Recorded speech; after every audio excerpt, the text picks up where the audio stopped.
Hey guys, it's Pete from Pete from Anxiety here. Welcome into today's episode. I appreciate y'all being here so much. Let's talk about a few things real quick. The Pete vs. Anxiety Team Anxiety Facebook group. Are you a part of it?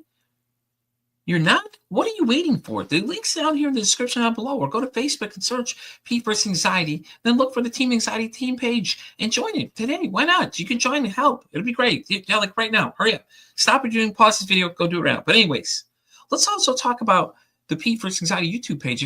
If you're here right now, you're probably following it most likely. If not, head on over there, subscribe, be sure to like and comment on the videos and let me know, because all that stuff really helps, guys. I really appreciate it. And help me break the stigma that mental health is talked about enough. But anyways, guys, let's get into today's episode. I'll have a great one. Thank you so much again. And as I always say, don't ask how your day is. Ask how your mental health is today. Welcome to an exciting episode of Pete vs. Anxiety here on the Oracle Talk Radio Network. My guest today is the first person with schizophrenia to bike across Canada and the founder of MindAid, the one, the only, Matthew Dixon. How you doing, Matthew? Great. Thanks so much for having me on today. This is wonderful. That's awesome. And also, by the way, Matthew is actually a good friend of our good buddy Darren Elliott, who's on here before too. So, hey, even better. So, Matthew, let's just jump right into it, man. Sorry, I'm just getting over the tail end of the cold, but I'll be fine. Sorry. No, you're good, man. Let's get right into it. Schizophrenia, and you biked across Canada, dude. That alone had to be that amazing, just sightseeing in general. What made you want to do that, though? I've done it twice, actually. I did it when I was 20, and that trip came out of nowhere. I dabbled in some sports like a lot of people as a youth. You know, I played some golf, soccer, volleyball, curling, badminton, but I didn't really consider myself an athlete. You know, I wasn't training for anything. And anyway, this trip came out of nowhere. I just heard about it and decided to call. Actually, it's kind of funny. My mom, the year earlier, had clipped this article about the trip. It's an organized trip. It's called Tour de Canada, and they go across Canada every year. Except the last 2 years, they're looking for someone to take it over because the owner is in his 80s now. But I heard about this trip in the newspaper, and I saw the article my mom had clipped out for me, or my mom or my dad, and thought, oh, this is that neat. But you see these things all the time. People rowing across oceans and climbing mountains, and oh yeah, that's neat. Anyway, I put it in my drawer and never thought about it again until a year later. I pulled it out of my drawer and thought, maybe I could do this.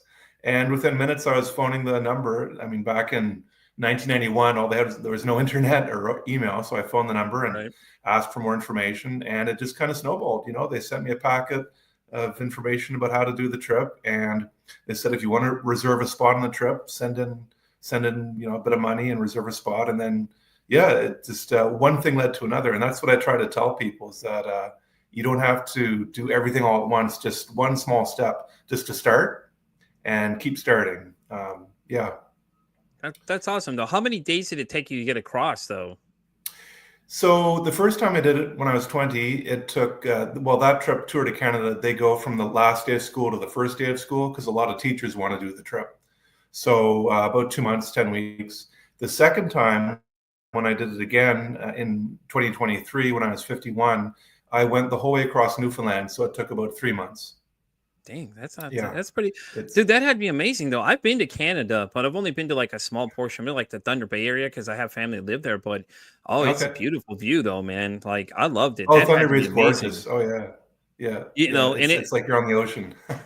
Right? It was amazing. But biking across, man, dude, that had to be amazing, though. Like the sights, the sounds, the fact it's just so quiet when you're out there, and a lot of people aren't used to that, because where I'm at, I'm in the States. So like there's so much noise everywhere. But once you get to those parts where there's nothing there, the absolute silence is so blissful. People don't even know. I suggest to many people, I'm like, you just need to go out to where nothing's at and just listen. And when you hear nothing, even better, because it's just like, oh, you don't have to have all the noises and everything like that. Now it's just like, oh, it's horrible, though.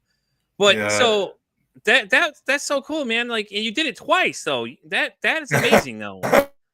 That's an accomplishment in its own, though. But thanks. Like I was in a unique. No, you're good. Go ahead. I'm so sorry, I cut you off there. So I was in a unique position. So like after I did the first trip, like throughout university, I was feeling some symptoms creep up, but I didn't know what they were. I didn't know much about mental illness. I know a little bit about mental health and psychology, but I didn't know about depression or anxiety or bipolar or OCD or Yeah. schizophrenia. Those weren't, I never heard about that stuff. I heard about schizophrenia, but knew nothing about it. And anyway, I was still doing things. I was getting mostly A's at school, worked a summer job, paid for all my education. I didn't have to get a student loan, biked across Canada on the university rowing team. I did a triathlon. But these symptoms, mild-ish, I guess you could say, they all came. They all when my disease hit of schizophrenia, it hit hard, and all of a sudden one day I said, I don't feel good. I've started having thoughts of, ending my life, and thought that's not good. So I went to get help, and that was how I got into the mental health system. So that was 1994, and then it took a long time to get better. But I got on a medication. I'm still on it today. And I noticed a weekly improvement in my mental health every single week for like 27 years. And then That's one day in awesome. 2021, my symptoms. Yeah, so I'm not cured. I use the word successfully recovered. The actually a guy with schizophrenia. He either has schizophrenia, but he has done a lot of research into schizophrenia. And he sent me this World Health Organization article that said 30% of people with schizophrenia globally have complete remission from their symptoms. At least 30%, it said. So there's an article that used to be online. I can't find it anymore.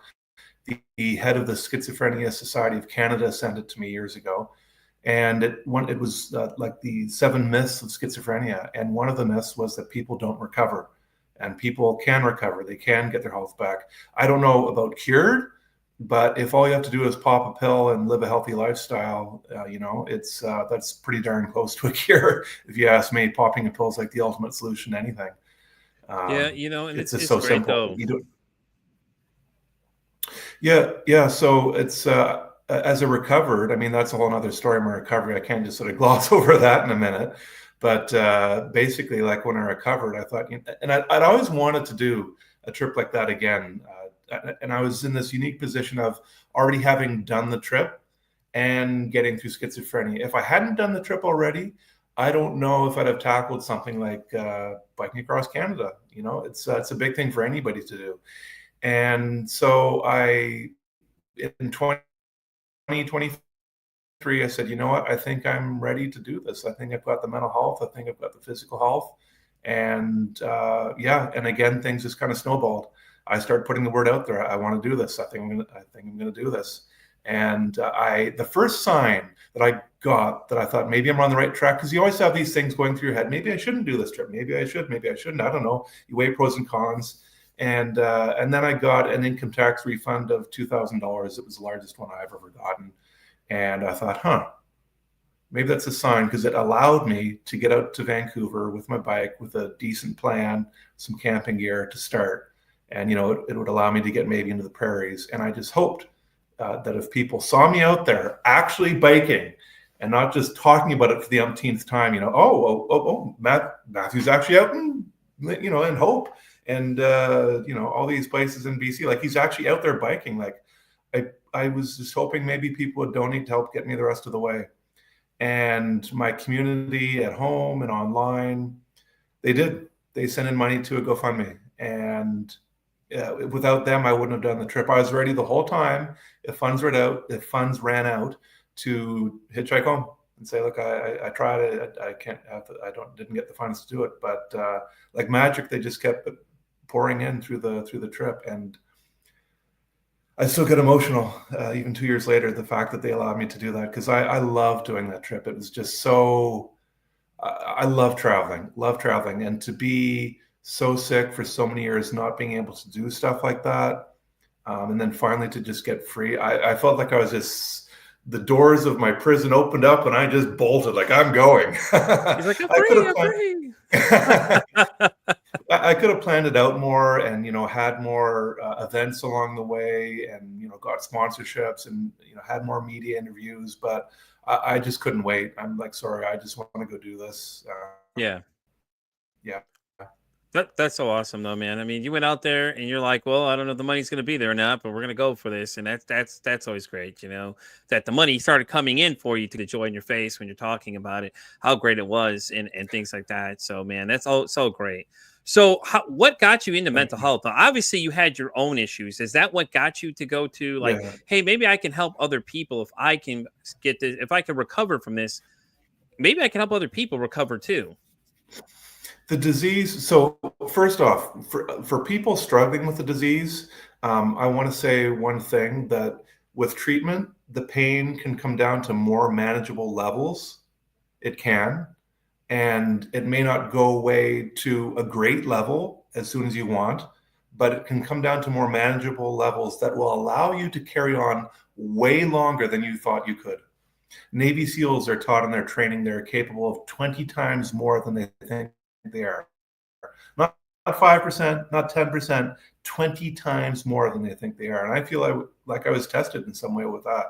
So I want to say that first, but then my other audience of people I talk to is people who haven't had mental illness, who don't know what that kind of pain is like over that long period of time, like years we're talking about.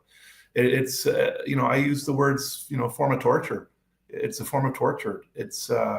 But I don't want to scare people off it, because it is possible to keep going. So many people, there are millions of people who have schizophrenia, who have mental illness, and every day they get up and they face another day and they keep going and they keep going and they keep going. So it's possible to do that. So just say your question again, sorry. It was, what got you into helping people with mental health issues? I mean, I know Yeah, you yeah. had your So own, but yeah, what was that so one moment that caused you to turn and be like, hey, listen, I can help other people? Yeah, so the disease, I said all that because I wanted to point out the disease is very consuming. Hmm. It takes a lot of your time and effort just to look after yourself. And many years went by before I started thinking about, maybe. So what I did in around 2000, I got the disease in 1994. In 2000, I started reading books on how to help myself. I went to the bookstore. I was a little nervous going into the self-help section. Oh my gosh, what if somebody sees me in the self-help section back in the year 2000? Now self-help's all over the place, but back then it was a bit of a big step. So I started learning how to help myself. And then in around 2010, I started reading books on how to help other people, how to public speak, how to network, how to build a website, how to get on YouTube, how to get on Facebook, how to fundraise, how to start a nonprofit. So I read a lot of those books for many years, and it wasn't until, well, I made a website in 2018, my website mindaid.ca, and um, to do, it wasn't so. I've always, throughout my recovery, I thought, maybe someday if I get better, I might speak at a high school or something. But that's all I really thought about of doing, because my life was so limited in what I could do.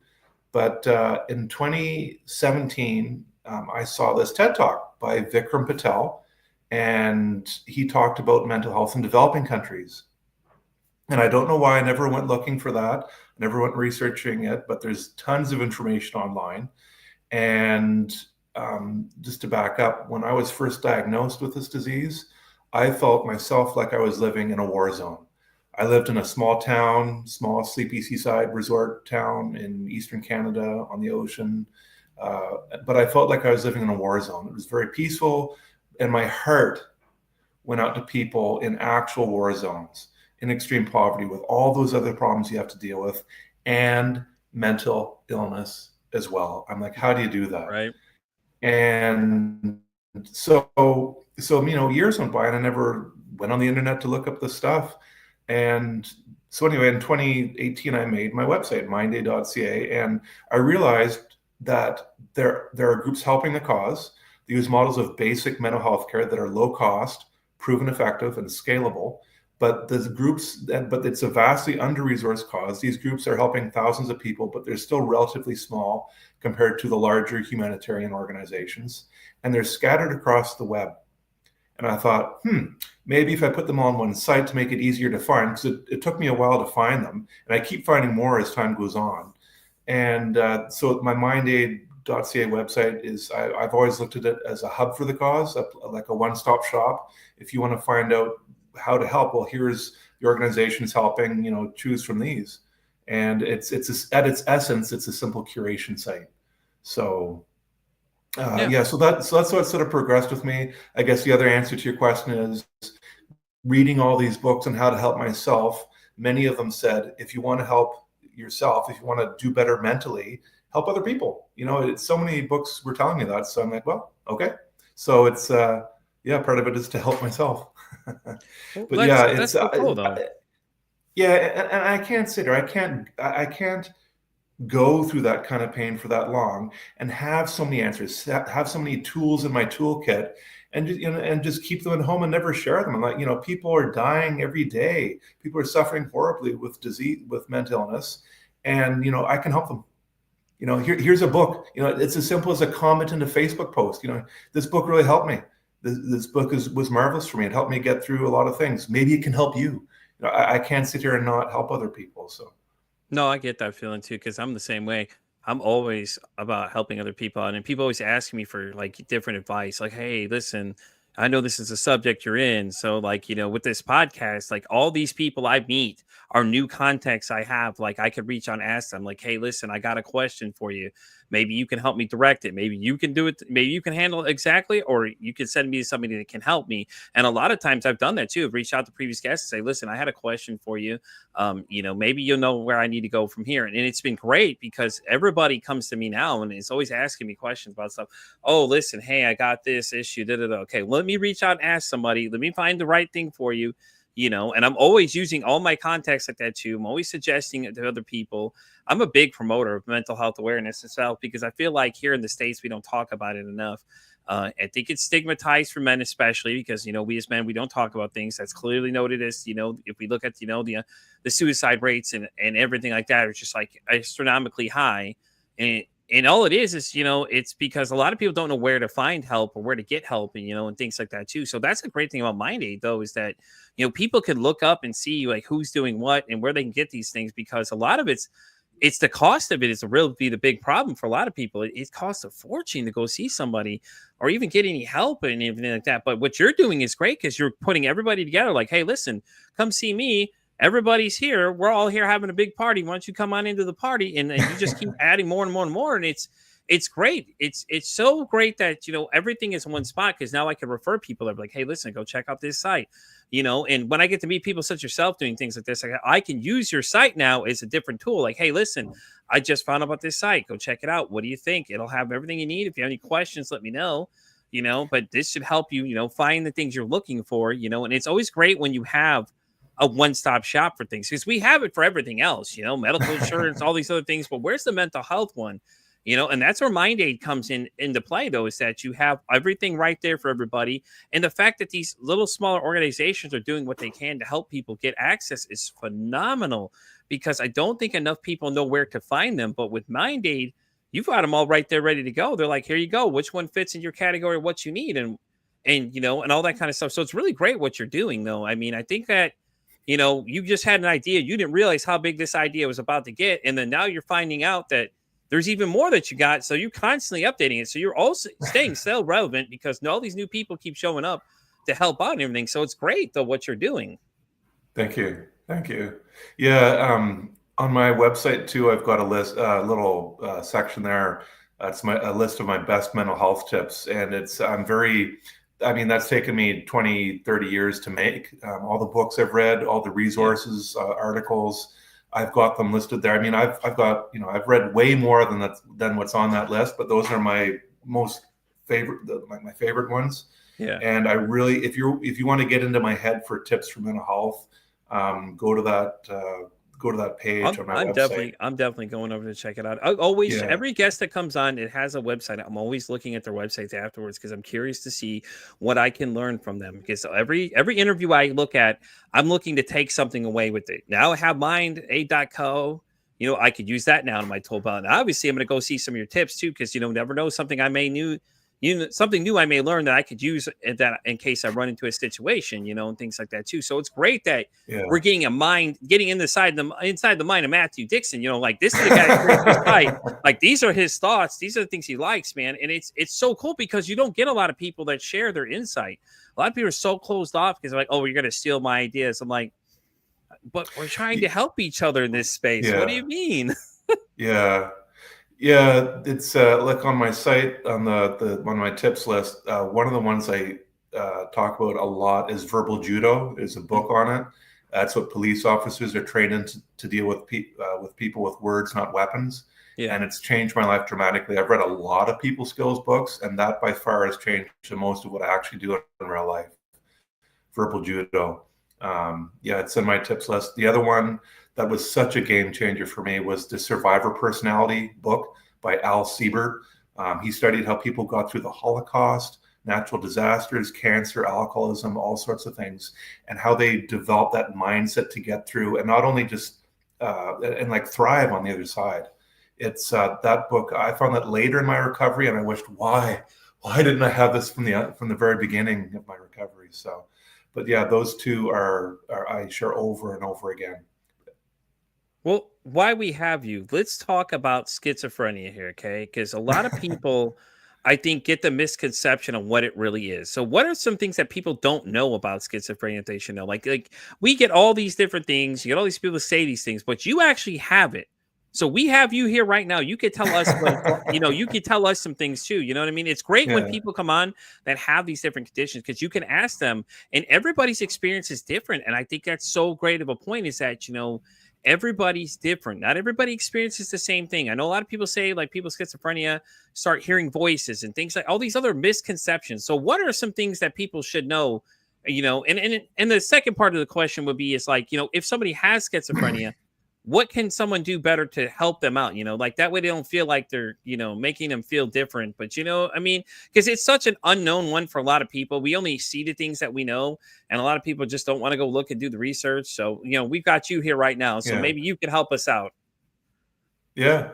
So people with schizophrenia, 75% of them have hallucinations. I'm in the 25% that don't have hallucinations. I've never hallucinated.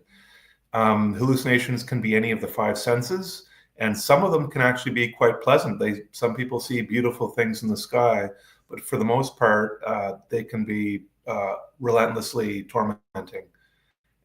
And so that's one of the big ones. Disorganized thinking. It's hard to plan things out sometimes. It's depression and anxiety went along with it with me too. People with schizophrenia will tell you though that even though your thoughts are disorganized, there's still another part of your brain, and it was true for me, that ticks along just fine. Like, what do I want to do today? Do I want to go for a walk? Do I want to have a peanut butter sandwich? Do I want to watch this TV show? Do I want to go back to school? There's all these thoughts that do go through your head, but it's kind of like shouting into a tornado. There's just so much chaos, disorganization, terror in your mind, and you're fighting so hard to get through the day. You sort of really, I felt myself really like a soldier. Like, come on, Matthew, another few minutes. Come on, try to hold on. It's this as this horrific storm goes over your life for a long period of time. For what things people can do to help others with schizophrenia, there's a thing called anosognosia, and there's a doctor, Dr. Javier Mercador. He's got a TED Talk, and he has a way. It's called leapinstitute.org, and he teaches people how to talk to people who have anosognosia, and when they have that, they don't believe they're sick. And it doesn't have to be for mental illness; it could be for anything. The doctor who discovered anosognosia had a patient whose arm was paralyzed, but the patient did not believe his arm was paralyzed. And that's where the term came about many, many years ago. So a large portion of people with mental illness don't believe they have mental illness. So what Dr. Javier teaches is that he teaches people how to talk to your family member without being confrontational. Because what happens is when one says, I'm not sick, the other says, you are sick, you need help. It just creates a big rift in the family. And so his brother himself Dr. Yavier, his brother had schizophrenia, and he learned how to talk to his brother to bring him back, get rid of the rift. And his brother actually ended up taking medication and getting better, but he still never believed he was sick. He did it for his family. He got treatment for his family. That's what Dr. Yavier said. So he teaches ways. There's videos, and he teaches people how to talk to your family member without ruffling their feathers. And verbal judo, that's a help too. I'm just throwing that in. He doesn't teach that, but verbal judo is a game changer for me to just stay calm and talk from other people's frame of reference, not yours. Find out where people are and just stay calm. Yeah, it's a big game changer. So that's one thing people can do, is learn how to do that. For people, in general, for trying to help somebody, on my website, again, in my mental health tips list, there's a schizophrenia section there. There's a group in the States called Students with Psychosis. They've got resources there. There's a YouTuber in Alberta, Canada, called Living Well. Her channel is called Living Well with Schizophrenia. And there's some other TikTokers and YouTubers I've got listed on my channel. There are resources out there. One thing I will mention, though, is that if you've got someone with schizophrenia in your life, spend time with them. Spend the day with them.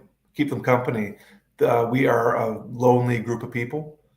It's hard for us to interact with people sometimes. We can isolate ourselves. It's difficult to pick up the phone and phone somebody. For me, I was, hoping somebody would phone me. It's hard for us. So one of the symptoms of schizophrenia is difficulty self-directing, let alone other directing. It was hard for me to tell people, okay, guys, gather around. I'm going to organize you all. This is what I want. This is what I need from you. This is what it's like for me. This is what I need you to do. I wasn't in the sort of command state of being able to tell people what to do. I just kind of hope people would understand. And people don't ask me a lot of questions about what schizophrenia, what it's like. They don't dig deep into, the symptoms, what's my experience like, and why, I don't know. It could be like, why the war vets from World War I, World War II didn't talk about their experiences much, because it's just so intense.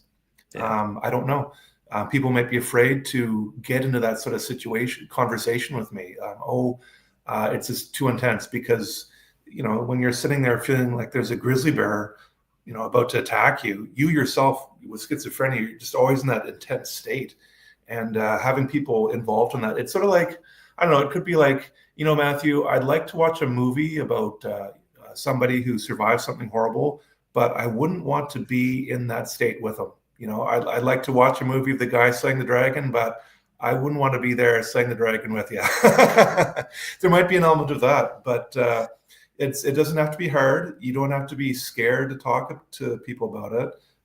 Many of us are peaceful people. The vast majority of people with schizophrenia are nonviolent. The stats are people with treated schizophrenia are no more prone to violence than the rest of the general population. And it's hard to define violence. I'd like to start a conversation someday with somebody about violence, because there's just so many aspects to it. There's kicking, biting, scratching, bar fights. There's psychological violence. Mm-hmm. It's not, you hear the word violence, it doesn't have to mean murder, and that's it. Yeah. There's lots of aspects to it. But it's if you define violence as 2% of the general population being violent, well, people with schizophrenia are the same. People with untreated schizophrenia can be a bit more violent than the rest of the general population. But, the vast majority of us are peaceful. And when the pandemic happened and we were all in lockdown and we were all doing Zoom, the Students with Psychosis group in the States, they started posting on their Facebook page a photo of their group Zoom with all their student advocates from around the world, students with schizophrenia and psychosis. And for the first time in my life, I started seeing photos of people who had the exact same thing as me. I'm like, wow, that's someone with schizophrenia right there in front of me. All student aged, all younger people, but I'd never seen that. And if I told you, what does someone with dementia look like? Well, we get that. We've seen that in movies all the time. A senior citizen who's kind of forgetful. We get that. it's, what does someone with cancer look like? Well, we know what someone with cancer looks like.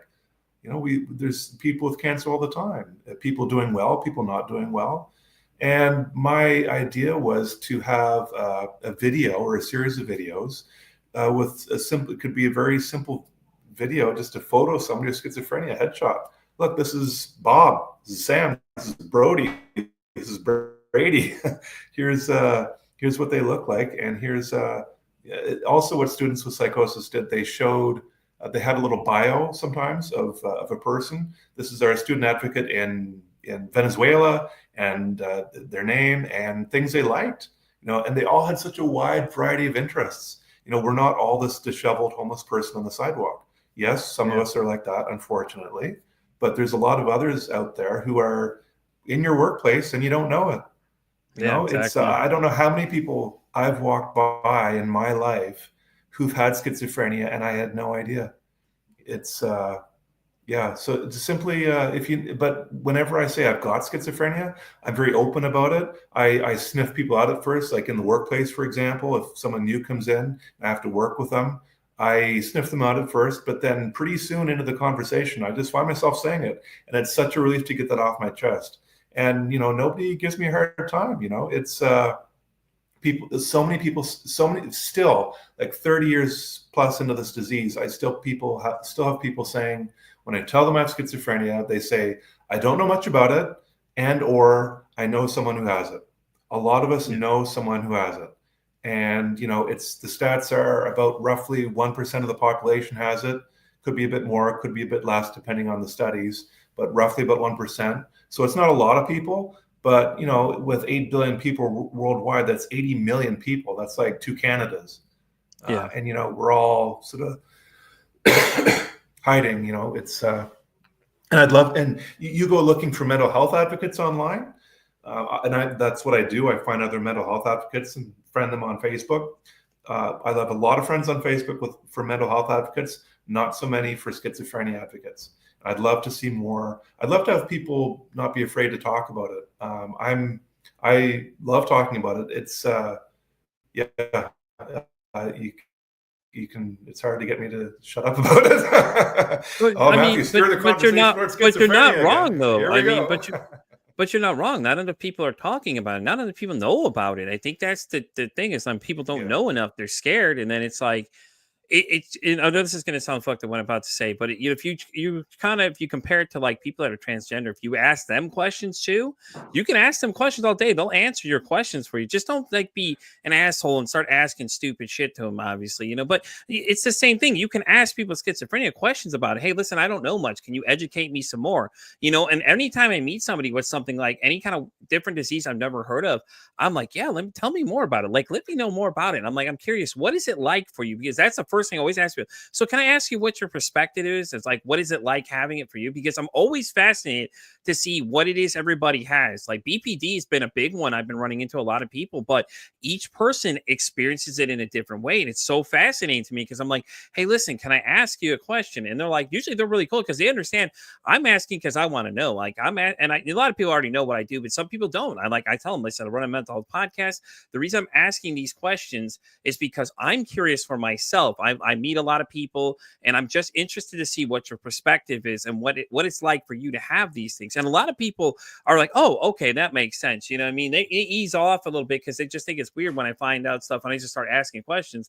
But I make sure I clarify, like, listen, I'm asking for myself. I'm a very curious person. I do this podcast and I love meeting other people with different diagnoses of things so I can get a better understanding of what they deal with and like what it's like. And like we've had someone else on the show that had schizophrenia as well. And he said the same thing. He was in the 24%. He didn't have hallucinations either. So it's like people that make these assumptions, it just kind of makes me mad because it's like, but did you ask them about it or did you just look at them and go, okay, well, they're crazy. I don't want to talk to them. Like you're quick to judge people instead of going over and just being more curious about it and asking them like, hey, listen, can you tell me a little more about what it is you deal with every day, and just kind of educate yourself, and I love it. I love what those kids are doing, man. Honestly, I want to reach out to them and see about having them on the show and we can talk more about it. with them, because I'd love to know like how they even started all that, and all the things they're doing. I just want to highlight what these kids are doing, because those kids that young having that conversation now is what we need more of. We need more people like them to start continuing the conversation earlier versus later. So that way we can start addressing a lot of things, and I love what they're doing. So I'm definitely going to be reaching out to them to see if I can get a hold of somebody, see if maybe one of them would want to come on and talk about it, because I love it. I think it's great. I think that we need more groups like that, like you were saying, like, like more people advocate for schizophrenia as well. Stand out there and don't be afraid to be different from everybody else. Start a conversation about something.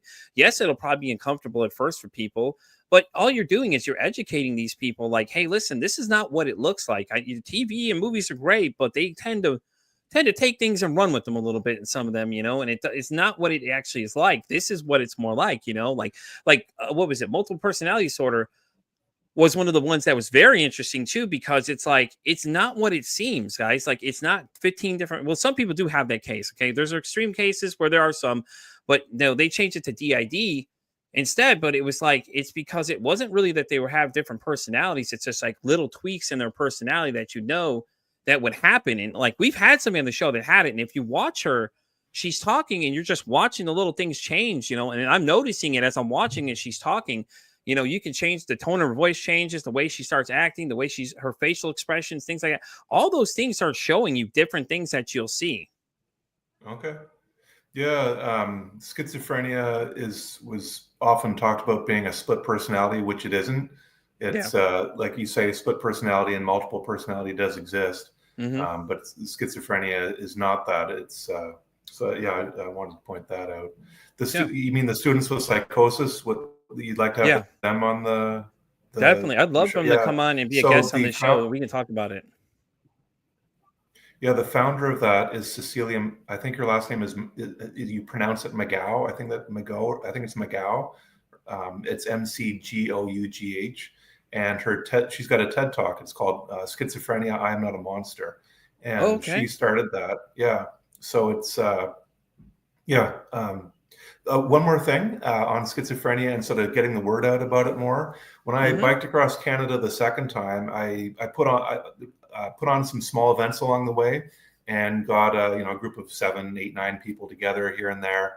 And one of the things I did was we're in a public park setting or something, somewhere in public, just meeting, summertime, people around, and chatted about mental health. And I thought, this is great. I get to meet other people along the way. Isn't this wonderful?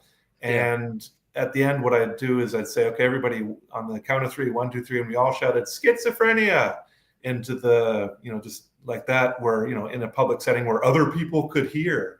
And one of my family members says, I love that. He still talks, but he said, oh, Matthew, it's so great when you did that. I thought, maybe I should make it into like a hashtag sort of thing that people could do where they are anywhere in the world. So I'll just mention it here. I haven't run with it, but if anyone wants to do that, get some people together and shout schizophrenia, film it, hashtag it, something. I don't know, shout schizophrenia or something.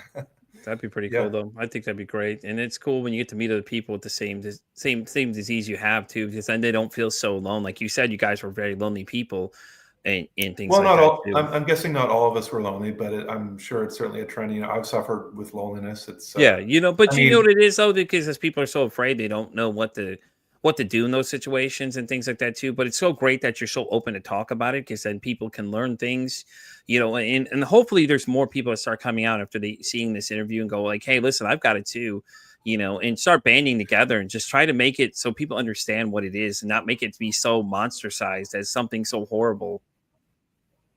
Yeah, like it's intense for me going through it, but I want people to come up and ask me. I want people to spend the day with me. I want people to make me laugh. Tell me a joke. It's your days don't always have to be intense. It's like when the tsunami hit Japan.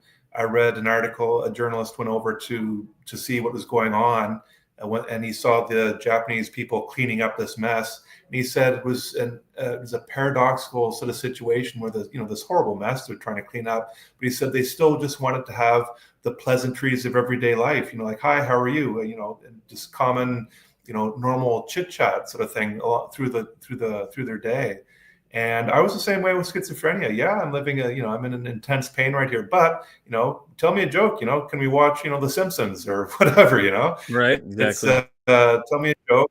Go for a walk. That's talk about something. I've got interest myself too. Like I don't talk about just schizophrenia. I've got other interests that I've always had.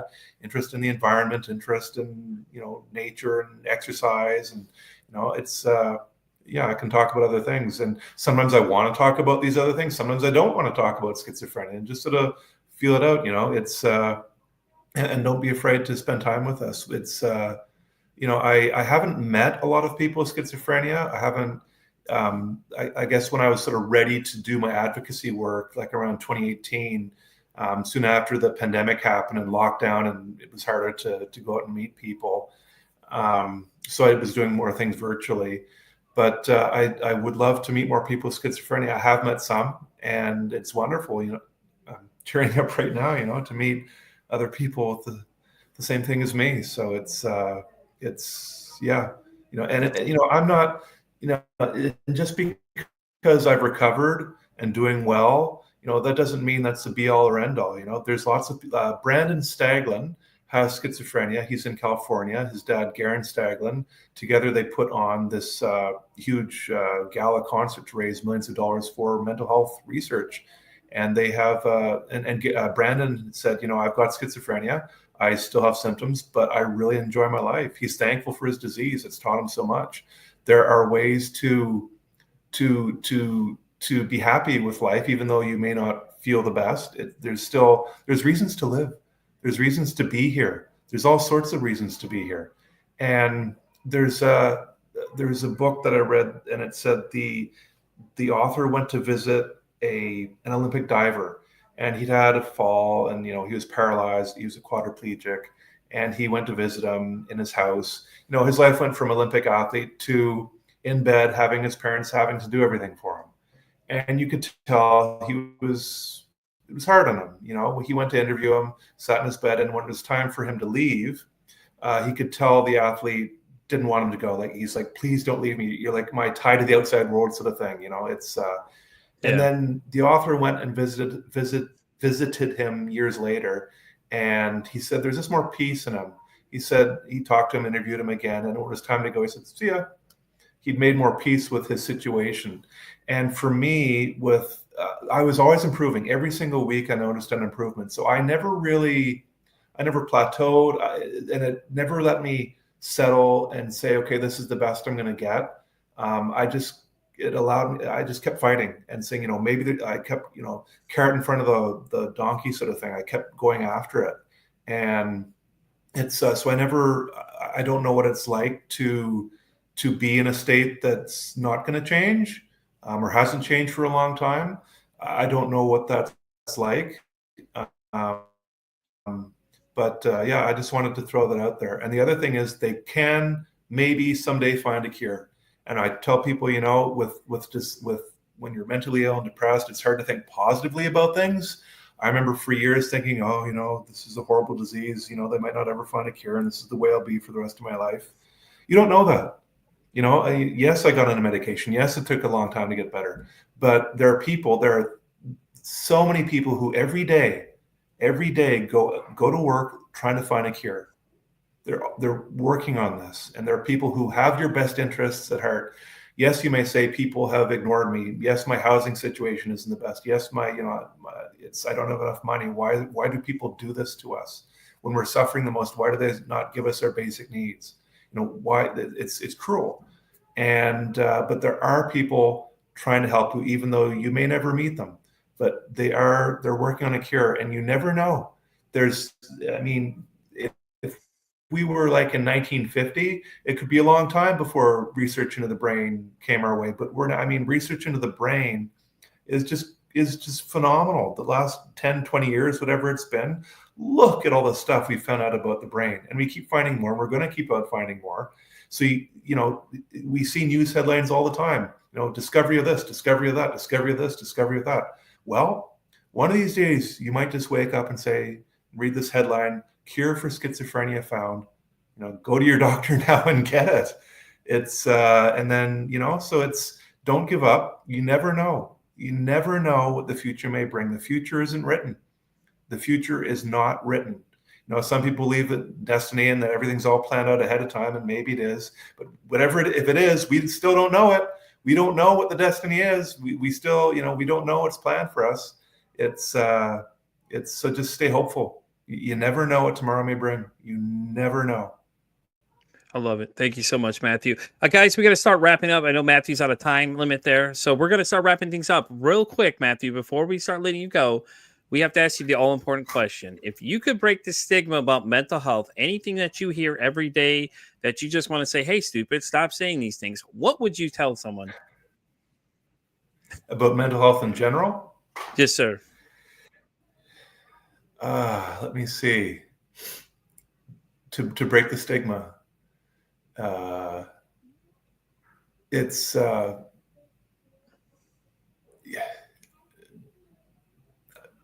just have conversations. Really, just have conversations with people. It's it's basic human connection is having a conversation with somebody, and it's if talk about it with people, bring it up in a conversation.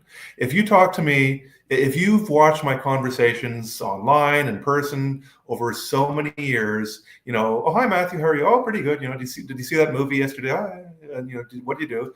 You watch my conversation. I will, at some point, not always, but fairly often, try to work that into a conversation. The word schizophrenia, and then that steers, I can steer that down a whole another path.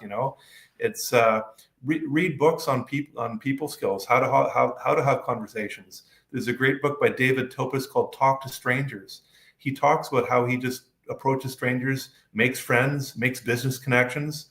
He actually flies around North America to meet people. He takes the longest route possible. He doesn't go to conferences. I mean, maybe sometimes he does, but he does that simply to meet people, because he just meets strangers and does more business that way. He does more business that way than he does living at home.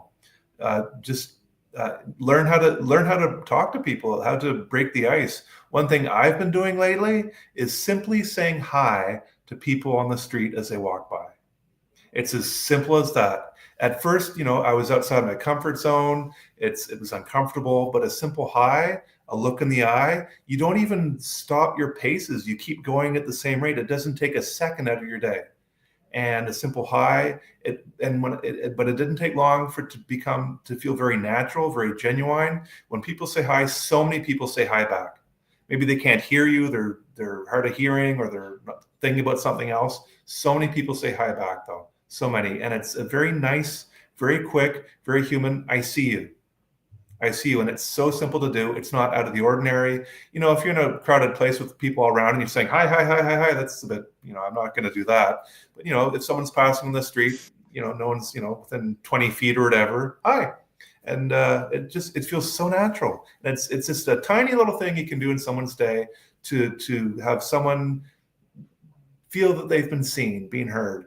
Exactly. A lot of us don't have anyone. People go to the grocery store and talking to the cashier is their main conversation for the whole day. They don't have anybody at home. So exactly. And guys, with that being said, this episode of Pete First Anxiety, we're going to start signing off. Matthew, thank you so much for coming, man. I had a great time. Guys, go check out mindaid.co.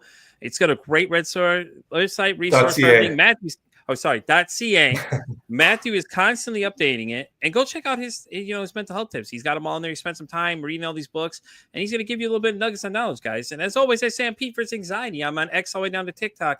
I'm on Spotify all the way down to iHeartRadio. And as I always say, it costs nothing, absolutely nothing to be kind to somebody. One kind act you can do can save someone's life, or hell, you can even make their day.